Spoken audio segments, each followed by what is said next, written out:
fucking Code of the Duelist, fucking Code of the Duelist drops, and Is that then the, also that's the booster pack, right? yeah, that's the booster pack. The booster pack drops, and then after the booster pack, what else drops next week? Something else is dropping next week, and I'm like, I don't have money. I won't have money. No, I think it's just Code of the Duelist. Code of the Duelist is the only thing that's dropping.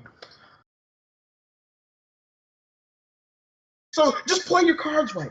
Just do not cop 3 copies of Firewall, especially when we know he is the main character's ace card. Trust me, I checked those stats.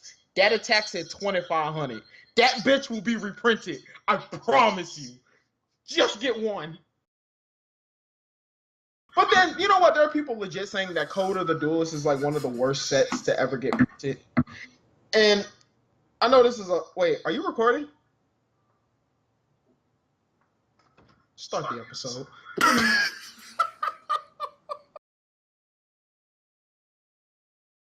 I feel you. I'm just saying, it's the main character's card. If you really want it, just get one. Get the rest of the support, though. If anything, get the rest of the support. Would you start the episode?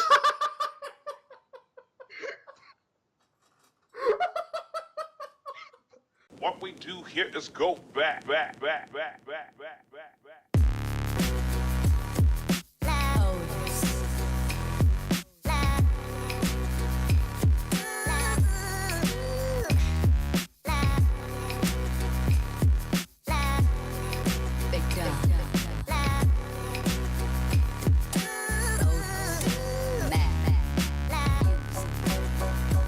What's up, guys? Welcome back to TaylorMadeOtaku. Today, it's episode 5 of Kakegurui, the Compulsive Gambler. Today, I am here with my boy, the myth, the legend, the cuz, the mobster, the Persona 5 guy, the man, the guy, my folk, my peoples, I'm out of fingers. my homie, ShootingStar Sheriff. Yo, what's going on? Oh, hey man, what's up? What's going on out? What's going on, everybody out there at TaylorMadeOtaku? Sheriff is here. This episode was lit, dog. The episode Yo, was lit. another good episode. Another good episode.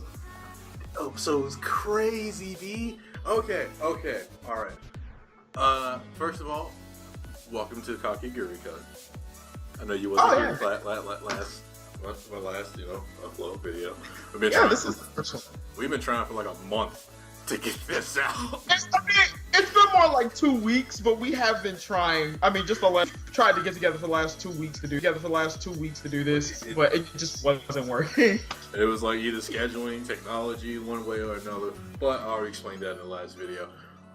This video, this episode.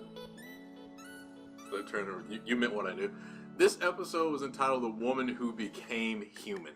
Now, this episode starts off with going back to the game of the ending poker game they were playing at the end of episode 4, and how the tables were being turned on June and Naomi, I think her name is.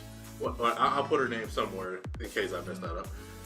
The tables were being turned on them by Yumiko and Mario as they found out that they were cheating, using each other to cheat. So Yumiko and Mario started using themselves as a way to cheat. So now it became a battle, not a battle of like luck and skill, but a battle to see who is actually bluffing or not.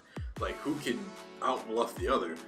And like I said before, well, I didn't say it before, yeah, I said it in the last episode that we tried to record. But June is like walking into this with like the least amount of debt. There's not even really debt. I think it's like 5,000 yen I think he owes, which is I don't know, like 40, 50 bucks I think, maybe in American. So it's not even that much of a debt. It's a very manageable debt. But him walking in here, he has a huge, like chance to go in last place and walk out with a massive debt. Because pretty much like the person in first place gets the lowest debt and the person in last place gets the biggest debt, and then they just keep it in the middle like that. But the thing is, he starts to get desperate the more the tables are being turned on him. So he tries to like coerce Naomi into like helping him. Like, okay, all right, and he's losing it. Like I said, now it's like a battle of like who can fake out the other, and he just starts losing it. He's sweating. He's screaming at her what to do, and then Mari and Yumiko are like, "Oh, so you want her to play that card? So that must be a good hand. We fold." And he's like, "Oh my god, now I can't win. Now they win because they folded," and it gets like real serious in it, and you find out that Nanami is actually like his like personal pet, like Jun's personal pet. So he's just going off and off and off. And Yumiko is like noticing this, and she's noticing that Naomi doesn't have a backbone or like a spine. Like she's kind of like lifeless. Like she's just like a real life slave. Like she won't say no. So she's like, "Hey, this is a gamble. Like, I know you're a pet, but you won't get this opportunity, like, a lot. So, I suggest that you start playing to win. Or are you like one of those people who's like, I just like being stepped on, and, I can go throughout my life just with everybody looking down on me and treating me like crap." And then that sparks something in her, and she's like, "You don't know my life. You don't know anything about me. You don't know what this is all about." And then she starts going back, and all these like emotions that she had deep down, all her anger and disgust and just vindictiveness, it all came busting out at once. And she ended up playing for herself.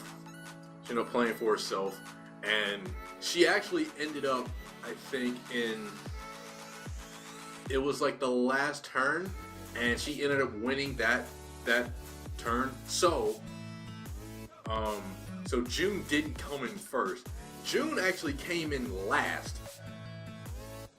So I think Mary won, and then Tomi was second, and then Yumiko was third, and then last came June.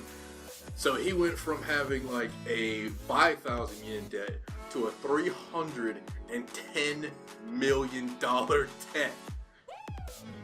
And he's just like, my debt shouldn't be that much. I don't have that many of Yumiko's chips. And I don't have that many of Yumiko's chips because she's the one with that much debt. But Mary and Yumiko actually they switched their amounts before the match started, which was totally legal and totally smart and totally legit. And oh my god, I love them. They're so freaking clever. But after they switched like the amounts, so he was going after Mari's chips because they weren't worth that much to begin with, not like Yumiko's, because Yumiko's, I think each chip of hers was like 31 million or something like that. Yeah, it was like an absurd amount. Yeah, and each chip for like Mari was like, I don't know, like 2 million or something low like that.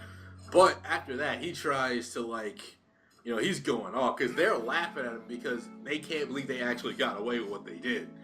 And he just, he loses it. He tries to go after, and then he got his ass tased for violent acts. But after that, it's pretty much okay. Now, Nanami she's got her confidence back. She's got pretty much her humanity has returned to her because of what Yumiko said and how Yumiko treated her. And so, like, her debt didn't really change all that much. Like, actually, her debt stayed exactly the same. But, so she was still a pet, but she had her humanity, which goes a long way. And after the whole, like, fight and bout and all that stuff, Mari and Yumiko, they actually get close and they become friends, which is nice to see. That was really, really cool. And then it ends with, I think she was the vice president of the student council, going into the student council room going, Yumiko is freaking nuts. She's freaking insane and she cannot be predicted. The student council president was right. But I wonder if the student council president's decision to let Yumiko just roam free was the smart decision. And that's how the episode ends. What's your thoughts on this episode, guys? Boy. Well, first off, I think what blew me back... the biggest blowback for me for the episode was Yumiko and Mari working together. I because I thought this was going to be the episode where Yumiko comes out of the debt. So I was like, okay, she got into the debt. So I was like, okay, so naturally she's gonna find a way to get out of the debt, right? So that's what I was like, okay, so this is the episode how she gets out of the debt, and you know she's all good again. But well, it was just like the way that it was progressing, like the fact that they teamed up blew me back. But the fact that they've been teamed up since the beginning of it, like, bruh. Like, I was like, what is this? Yeah. And I was just like, this is crazy. I mean, first things first, that asshole had what he had coming to him, so whatever. Yo, he was dick. So I did not care for him whatsoever. And I mean, when he got tased, I was like, sorry, not sorry. Like, I was like, you got tased, but you kind of needed it. So whatever. Now the fact that Yumiko did not come out of her debt, because when we were watching the episode together, I was like, so did she come out of debt? And I was like, no, or her debt basically stays the same. But I think Mari came out of debt though.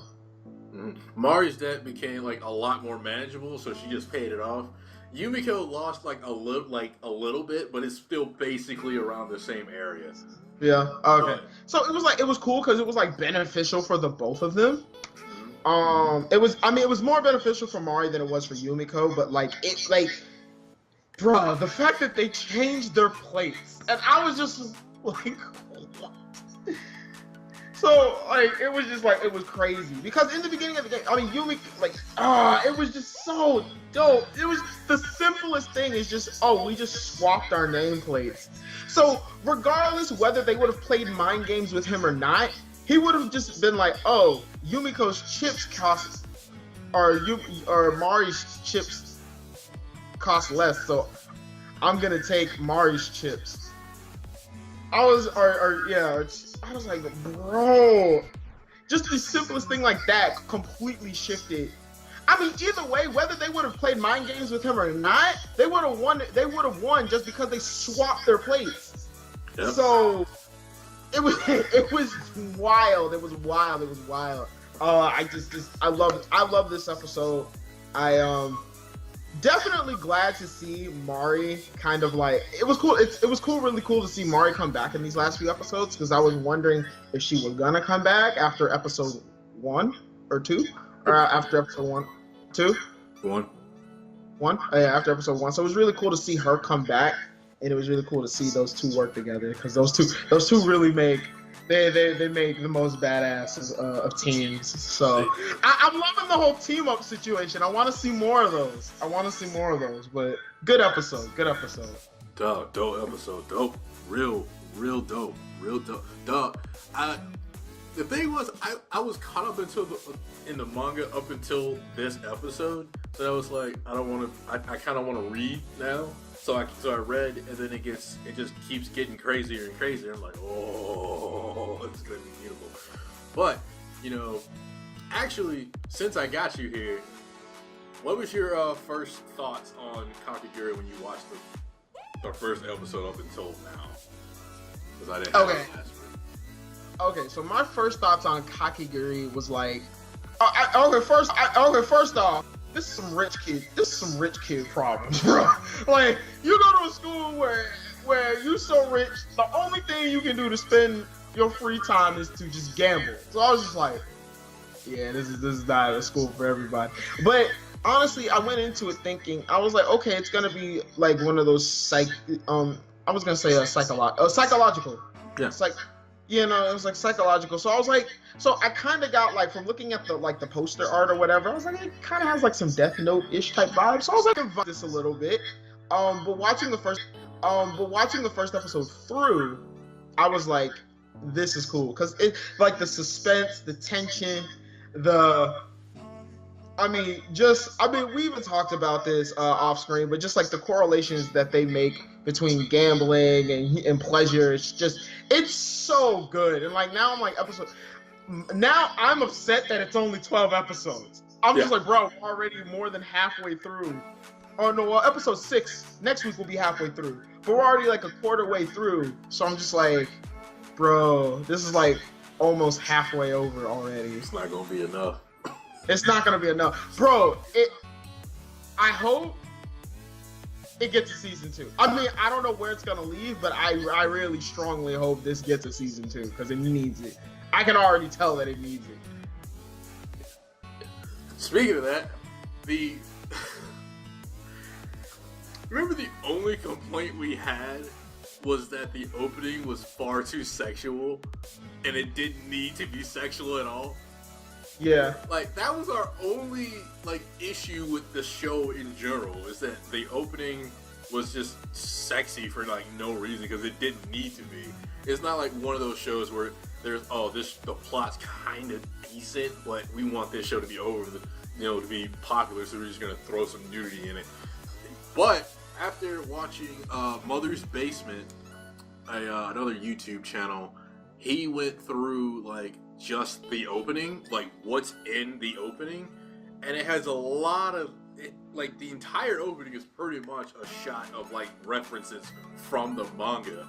And I was watching and I was like, huh, oh my god, that is true, oh my god, that's dope. And I stopped really caring about how sexualized it was, and I started noticing like little things like from the manga. But then it went to like spoiler territory, so I had to cut it off because I didn't want to be spoiled, because I'm not that far in the anime or the manga. But after like watching that video, I'm much more like in tune, and I really like the opening now. It's not like, oh my god, it's like sexy for no reason. It's like, oh, there's a point behind it. I feel the exact same way. I feel the exact same way now, because like I love the song. I have no qualms with the song. I love the song. You know what? The song's vibe reminds me a lot of Bakano. It's like the same kind of feel.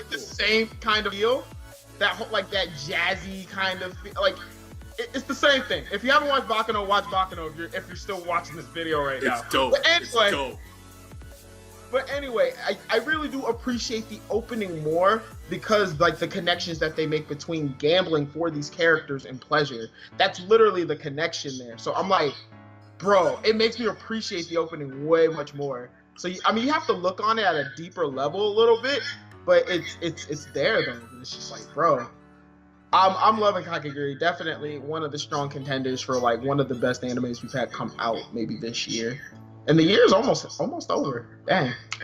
Yeah, we got like one more season after this, and then it's like up for grabs. To be honest, I don't think there's another anime that's come out this season that's hit me as hard as this one has. Now, there's been a lot that I enjoyed and I liked and I loved, but nothing that's like hit me to where, oh my god, I can't afford to miss an episode. I have to read the manga now. Not even Attack on Titan hit me that hard, dog. To be really honest with you, I did enjoy it. It was fantastic, but it didn't hit me like this one did. But this video's going on a little bit too long, so that's all we got for you guys this time. If you like this video, leave a like. If you want to discuss Kakegurui with me or him, please don't hesitate. Put that in the comment section down below. If you've read the manga, please, no spoilers. I'll leave it. Actually, no, I won't leave a link because that's spoilers if you haven't seen it. If you haven't seen the anime or read the manga, so I'm not gonna leave a link to Mother's Basement video. I will put that video in the last video that we make, so you can go and make the correlation and everything like that. But do me a huge solid. Go subscribe to my boy ShootingStar Sheriff. He's on the road to 200, I think it is. 200. Road to 200. We got a new subscriber today or yesterday, so welcome to the squad. I hope you're entertained by our silliness. And if you have not subscribed, and you've seen this video like me, you like what I do, you like the content I put out, please don't hesitate to subscribe and join the squad. Until next time, guys, peace out. Peace.